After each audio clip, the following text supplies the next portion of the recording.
Thank you, Ian, and morning or good evening or whatever the time is for wherever you are, morning to us here in Cleveland. As Ian mentioned, this is a project still very much in progress at the moment, and as I speak through the presentation, hopefully it will become clear what has been conducted so far and where the project is going to be headed. So this is a project that is based on exploring wellbeing structures in schools. So it was very interesting to hear the first presentation from Elizabeth and Vanessa. I found that very, very interesting, and many of the observations that were put forward during that presentation are things that have come to light through this project phase as well. So focusing on wellbeing structures and also the role of mentoring in schools. So just a little bit of context about who Ryton is, which is where I come from. My role is the Deputy Principal Head of Senior School at Ryton, and Ryton is a mid-sized girls' school in Melbourne, Victoria, Australia. It's a non-denominational school, and it's a school for that captures students from early learning all the way up to year 12. We have approximately 950 students at the school, and the largest part of the school is the senior school. You can see there on that slide really a little bit about us and what we stand for. And we are really driven by those core values that are identified there: character, citizenship, endeavour, and integrity. And the sense of supporting students throughout their journey at Ryton to become their personal best, whatever that may be and whatever that may stand for each individual. And on the far side of that slide, I've taken a snapshot of our new strategic plan, which is 2023 and beyond, Fearless Pursuit. And that new strategic plan has certainly informed the beginnings of the project, particularly the elements of that red or pink section there about empowering girls and really focusing on how wellbeing structures and can lead students to find their voice, pursue their own voice, pursue their own passions, and be empowered in that process. So we'll talk about that a little bit more. As Ian mentioned, I started this process a little bit later in the mentoring cycle, and I was quite a bit later on in the process, a couple of months ago, paired up with a fellow mentee who's also from Australia, Katie Dummett, who is the student wellbeing at the All Hallows School. All Hallows School is in Brisbane, Australia. So Katie and I have met over the past couple of months, and we started just discussing our mutual interest in wellbeing and wellbeing structures. We then led to discussing our strategic plans for our schools that had both been renewed, and looking at our there was discussions at both schools about wellbeing structures and what was the ideal wellbeing structure for each particular context. So the more we discussed, the more we realised we had quite a lot in common, and projects that we were leading at our respective schools really intersected nicely. So we've started this project together. We're both members of, obviously, ICGS members, and we're also Alliance of Girls Schools Australasia members as well. So it's intersected very nicely. And hopefully this is the beginnings of something that can continue on over the next couple of years. So when Katie and I first started working together, our first discussion was about what are the wellbeing structures that we currently have in place at both of our schools. And we found while our schools were quite similar in many regards, they were quite different in terms of the wellbeing structures that we had in place. So at Ryton, we have a horizontal wellbeing structure, and we have each year level cohort is divided into 4 home groups, and each year level cohort is under the guidance and care of a wellbeing leader. That wellbeing leader moves with the students throughout their journey for at least 2 years. And they also work in collaboration with a wellbeing support leader. A wellbeing support leader acts in a vertical support mechanism. They work with 2 year level groups, so year 7, 8, 9 and 10, 11 and 12. We then also have 4 mentors, and the role of the mentor is what come into focus during this project. We have 4 mentors, 1 per home group in each year level, and we've got a cohort of approximately 85 to 95 students in each year level. Within this wellbeing structure, we have really increased the time and the resourcing in the wellbeing space over the last 4 years. We've offered dedicated professional learning for staff who are in those mentoring roles. We've also allocated more time release for mentors, so they're given 4 periods per cycle to help them prepare and support that mentoring role. We've also increased the financial support for wellbeing and also provided additional time for our wellbeing leaders and wellbeing support leaders. And given this investment in the wellbeing structure, we're really considering at Wrighton whether a horizontal structure is the best way forward.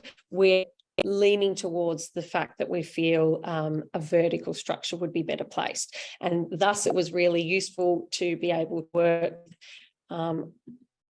Katie at All Hallows School, whereas they have a vertical structure. So All Hallows School is a bit larger. It's a school of 1,500 students in Brisbane, and they cater for students in years 5 to 12.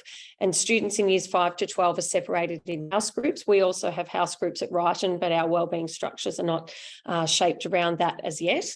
And within their house groups, they have a head of house that's at the head of the wellbeing structure, and then they have class teachers that perform a similar role to mentors, and they have a class teacher, 1 per class. It was interesting for Katie and I to notice the similarities but also differences in those wellbeing structures, and that's led to some really fruitful conversation between the 2 of us regarding the best practice in wellbeing structures. They're actually considering whether they reshape their wellbeing structures as well, despite being quite different to what we have in place. So that's led to some really great conversation. Our conversations have then honed in a little bit more on the mentor, on the role of the mentor, and that's where we're going to take the rest of the presentation. So obviously mentoring has been spoken about throughout some other presentations today. And the reason that we've chosen to focus on mentoring is really focusing on those relationships that are built between staff and students in schools.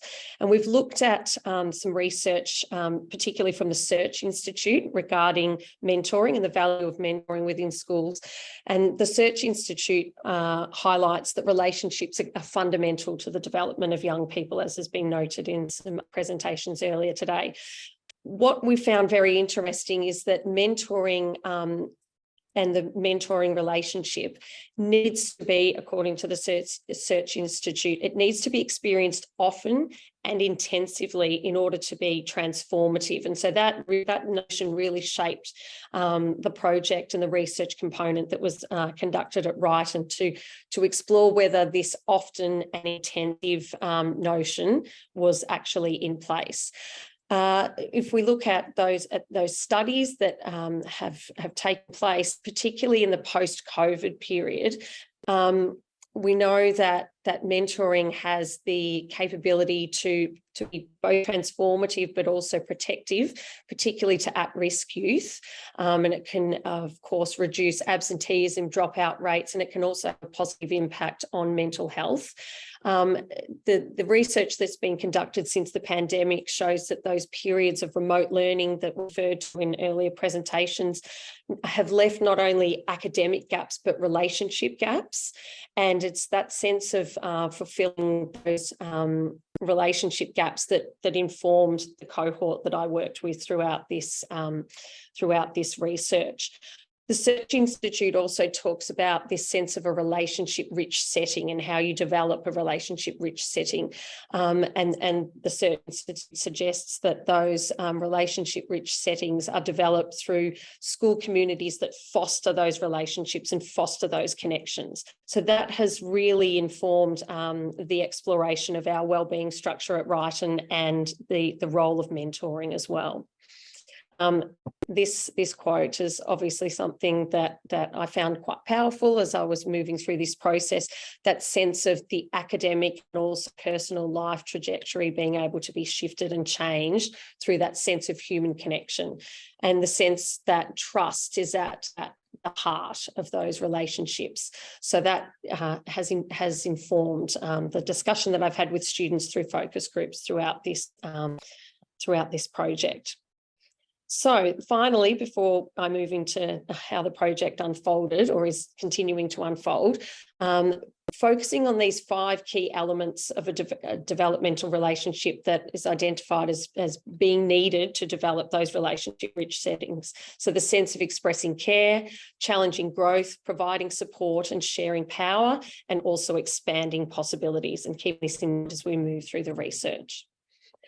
So how has this unfolded with Katie? So first of all, as I mentioned, there were initial discussions and brainstorming with Katie from All Hallows School. We then identified our common interest and need, the needs of both schools, and we constructed a view for longer term projects. So this is just the first preliminary aspect of this, and we're very, very hopeful that over the next 12 months, we'll be able to put something together as 2 schools working together with a view to perhaps presenting at the Australian conference in the middle of next year.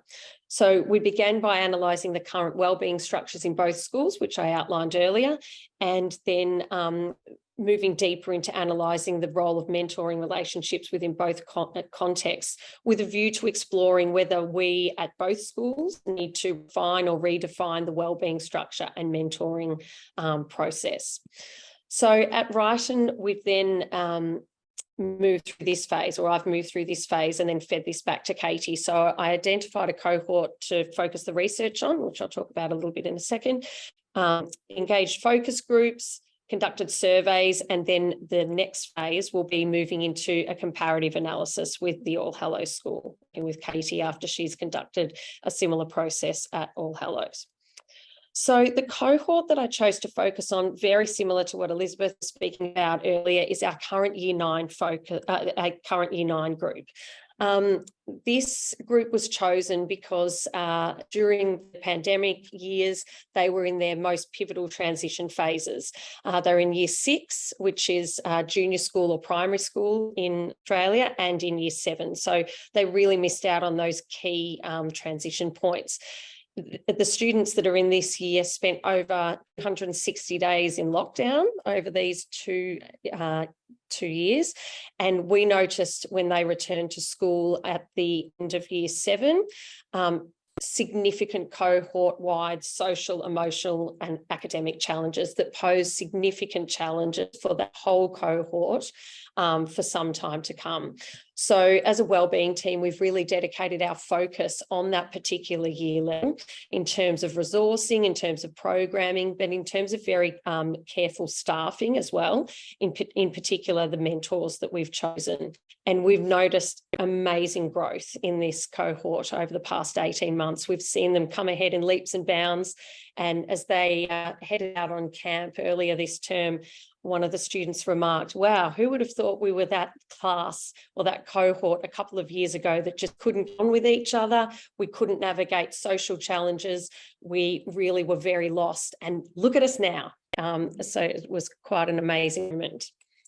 So I started by conducting some focus groups with these students in Year 9, where they were asked open-ended questions really, but just a very casual conversation that really developed organically. I started out with questions that I ended up throwing the questions aside and allowing them to take the conversation over themselves. And really, I asked them to reflect on the wellbeing structures currently in place, whether they felt that had served them well in terms of wellbeing support, but then also academic growth and academic support over the past 2 years when they were in Year 7 and 8, and then moving into Year 9. And they had some wonderful reactions to share there, some that perhaps could have been predicted and some that were really out of left field and very, very interesting. It was a wonderful discussion that went over a number of hours. They didn't want to stop talking. They really had a lot to share and a lot to say. So from the focus groups, there were a few trends that came out of the discussion. The students felt that the wellbeing structures in transition and early secondary years were appropriate. They felt that the support that they were given in year 7 and 8, particularly when they were online, was what was needed at the time. They felt that the mentor relationship was the most important aspect of the wellbeing structure. While they recognised the support of the wellbeing leader and the wellbeing support leader, they felt that that relationship that they build over time with their mentor, as their mentor travels through the years with them, was the most pivotal in terms of support. They did, however, identify that they felt their wellbeing needs had changed as they moved into the middle years of secondary school, and the structures that were in place in year 7 and 8 they felt were no longer appropriate in year 9. They felt that they needed to be refined in order to provide them with the support, particularly in the academic space, and we can look at that in a second. And they felt that the needs of that mentoring relationship had changed, so they even felt that the mentors working with them, they needed to have different people. So that was very interesting if we were considering up until that point having mentors move with students all the way from year 7 to year 12, and they felt that wasn't necessary, and felt that that wasn't going to best support their needs at the time. A couple of quotes, obviously, from the students. They felt that they were known personally, they felt safe, they felt that that there was a genuine relationship that had developed with their mentors, but they felt they needed support in using that relationship and leveraging that relationship, which was very interesting. They liked a focus that we'd brought in the last 12 months on goal setting, identifying their own character strengths, working with their mentor to set goals and then reflect. But they felt that there was something lacking in that process, which I'll turn to in a second. But they did overall feel that the mentor relationships were supportive, and that the relationship and the nature of the relationship was different to that of a class teacher. They did feel, as I alluded to earlier, though, that they needed more help and guidance when it comes to their academics. They felt that they needed that the goal setting and character strengths identifying in the goal setting process was very useful, but they didn't feel that we were maximising that process in the best way possible. And they especially felt, I interviewed them just before the exam period, so perhaps there was heightened anxiety around the examination period, but they really felt that they needed greater support from their mentor in terms of setting their goals, reassessing their goals, revisiting their goals, and then taking that into action so that it could actually be transformative. They felt that they weren't being held accountable for those goals, that they were just identifying them, doing a reflection, and not really doing anything with that goal setting process. So that's very useful for us moving forward. We felt that through the focus groups, the trends came through that the relationships were there, they were being developed in an appropriate way, and that we were definitely, if we go back to those 5 key elements of a developmental relationship, we were definitely extending care or expressing care. But we need to question now whether these wellbeing structures and the relationships with the mentors actually provides those 4 other elements. Are we challenging growth? Are we providing support? Are we sharing power? And are we expanding opportunities? And the focus groups would suggest that we're not. And so we need to review that wellbeing structure, and we need to review how those mentors are engaging with students in order to take the mentoring relationship to the next level and really become transformative. And this feedback was then supported in the data. So I conducted a survey and encouraged all students in year 9 to engage in this survey, and we had a really great response. 73 students engaged in the survey, and they seemed very interested in what this data was going to lead to. I think they liked that it was anonymous, and so the feedback that they provided could be done in a safe environment, but they also wanted to know what would be done with that data. They knew that it was going to be shared in this context, but they wanted to know whether it could lead to genuine change within the school, and they found it quite empowering to know that this data would inform some research moving forward and possibly lead to a change in the wellbeing structure. So I won't dwell too long on each slide, but the trends that came out of the survey showed that exactly what had come out of the focus groups, that in terms of that wellbeing support and extending care, the mentoring relationship is largely fulfilling that need for students. But in terms of promoting academic growth and support, that's where we're falling short. So the vast majority of students said that either the wellbeing structure adequately met their needs or they were unsure. There were only a few detractors there.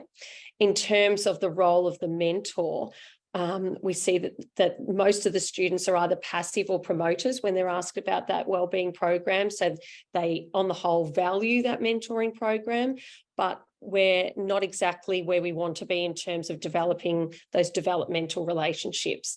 The second question here, evidence really backs up that claim. How comfortable do you feel discussing your wellbeing or academic issues with your mentor? And that is certainly, that data is certainly not where we would want that to be. We would want that to be much more towards 3, 4, and 5 in that scale, where students feel truly comfortable to discuss those concerns with their mentor. Academic growth, as I mentioned before, is the area that we feel we're really we're falling down here. If we look at the pie chart there, we can see that only a very small number of students feel that there's been a positive change in their academic performance since engaging with a mentor in the goal setting process. And that's certainly not where we want this program to be. Similarly, the other two graphs suggest that our mentoring program is not fulfilling that need of helping students set and achieve their academic goals. So there's certainly work to be done, and we can look at the structures, and we can also look at the training of the mentors to support the mentors to be able to then support the students in that process. The wellbeing is a little more favourable, as we mentioned earlier, and obviously students feel more so that they're getting that care and they're having that wellbeing support in a one-on-one relationship with their mentors rather than in the academic space. And that's further evidence there by those relationships, the results there, where students have certainly felt that they do feel comfortable sharing their personal concerns, and they do feel that there is good communication between themselves and the mentor, but certainly not necessarily in that academic space. And the final part of the survey, we asked students to look at the characteristics that they wanted in a mentor. And it was very interesting, as the feedback from both the focus groups and the surveys suggested that the students enjoyed the relationship with their mentors, but they wanted there to be much more focus on academic support and academic care. However, the attributes that they wanted in a mentor didn't necessarily support that. So I found that quite interesting. Above and beyond anything else, they wanted their mentor to be approachable and friendly, and they also wanted them to act with empathy and understanding, which didn't surprise me, but it did surprise me in light of what they said that they felt they were missing from the mentor relationship. It was also quite interesting in terms of looking at student feedback that was provided. There were opportunities for them to free write within the expanded survey responses, and students spoke very clearly about wanting to be known as individuals and wanting to be heard. They wanted their mentors to be equitable in the way that they approached each student, and they wanted there to be non-judgmental listening in both their wellbeing concerns, but in also setting of their academic goals. But they did, above and beyond, value the safe space to grow and be themselves. Another common trend throughout those free writing sections was that students also mentioned they wanted smaller groups. Some students said they liked the safety of a larger group, but the vast majority of students said that they wanted smaller groups. One student even acknowledged, "I'd love a smaller group, but I don't know how that will work from a staffing perspective," which was quite remarkable that they consider the staffing perspective. But the vast majority of them said that they wanted smaller groups so they could develop much more closer relationships and have the opportunity for greater connection and more frequent connection with their mentor. So, in conclusion, we have, as well, taken this data to wellbeing team at Rushen, and that's informed where we're going to go from here. We believe that certainly steps can be taken to further develop a relationship-rich environment. We feel we're on the way, but we're not quite there yet. We feel it's those 4 areas of challenging growth, providing support, sharing power, and expanding possibilities that we definitely need to work on. And we need to be able to address that through not only the upskilling our mentors, but also looking at structures that underpin that mentoring program. We felt that the feedback suggested that there's a genuine student desire to deepen that mentor-student relationship beyond perhaps that more surface level of expressing care, and that's going to inform our steps taking forward. And in particular, the students identified that work was needed to refine the goal setting and reflecting process in order to be able to deepen that process towards the mentor relationship supporting academic growth. So where to from here?